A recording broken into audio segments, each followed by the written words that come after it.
I want to run down some of the more noteworthy data breaches that were brought to light over the past few years, with some interesting tidbits on each. One of the main things to focus on here is how many customers lost their confidentiality. Announced in 2013, Target, 70 million customers affected.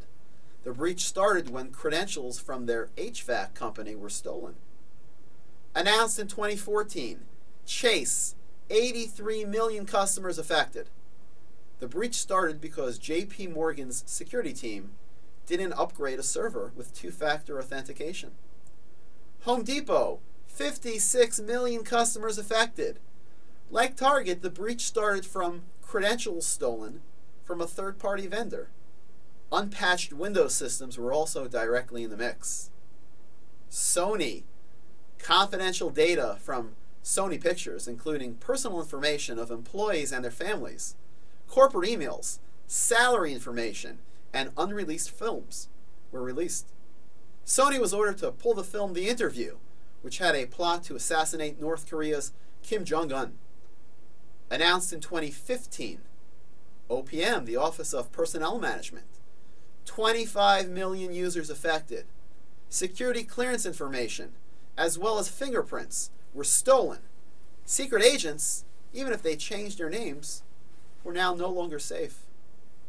Ashley Madison, 40 million users, and I say it like that because it was revealed that most females were fake bots and not actual humans. Major League Baseball's Houston Astros. A front office executive went from the St. Louis Cardinals to the Houston Astros, changing jobs, and was required to turn in his laptop and password. A Cardinals executive tried the former executive's old password on the computer systems in Houston, his new digs. After mixing and matching with the old Cardinals password, he got in. Player rankings, confidential data, trade negotiation notes, and more were seen and subsequently dumped for all to see. After the Astros reset their passwords, the Cardinals executive hacked the employee's email, getting the password reset email so he could continue his monitoring. Kaspersky, a cybersecurity and antivirus provider, LastPass, a password management service, and Hacking Team, a company that sells hacking tools to governments and law enforcement. All three of these entities were hacked themselves. Healthcare providers were breached.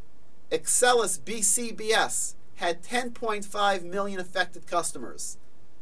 Anthem, 78.8 million affected customers. And Premera, 11 million affected customers.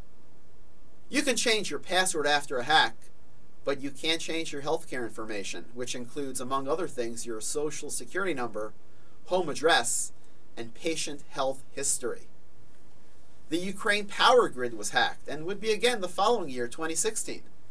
The first attack started when workers clicked on an attachment, enabling macros in a Microsoft Word document.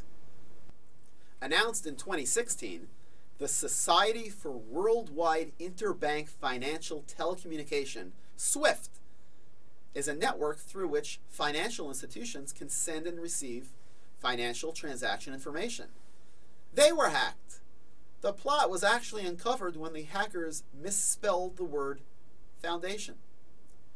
Hacks on MySpace, the biggest hack ever at that point in time, exposed information on 427 million users. The dump of user information from hacks on Gmail, Yahoo, and Hotmail totaled 273 million users.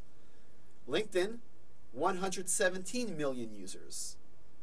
Oh, you might be thinking, MySpace, who cares, right? Wrong. People have a habit of reusing passwords. Hackers don't care about your old MySpace account. They care about the password, which you might be reusing for your bank website today. How many old accounts do you not even remember about anymore? How many of them have passwords that you're currently using on your active accounts?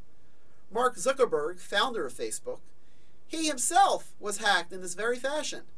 His Twitter and Pinterest accounts were penetrated because his password for those accounts was the same as the one revealed in the LinkedIn breach. The hackers can tie your email address, your user ID, and even your name from old accounts to new ones that you're actively using today.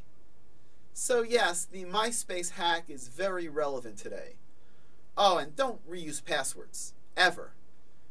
Related to the recent United States presidential election, the Democratic National Committee, the Democratic Fundraising Committee, the Clinton campaign, and Hillary Clinton's email server were all in the news for being hacked. Yahoo announced that 500 million users were hacked, and later announced a separate hack had stolen the information related to 1 billion users, taking away the uncoveted #1 spot from MySpace, ranking it as the greatest data breach of all time. What all these hacks do have in common is, #1, the financial repercussions to clean up these messes were in the tens of millions of dollars or more. And #2, most of the disclosures were multiple years after the actual hacks, which means the attackers were in, watching, observing, and collecting information for long periods of time undetected.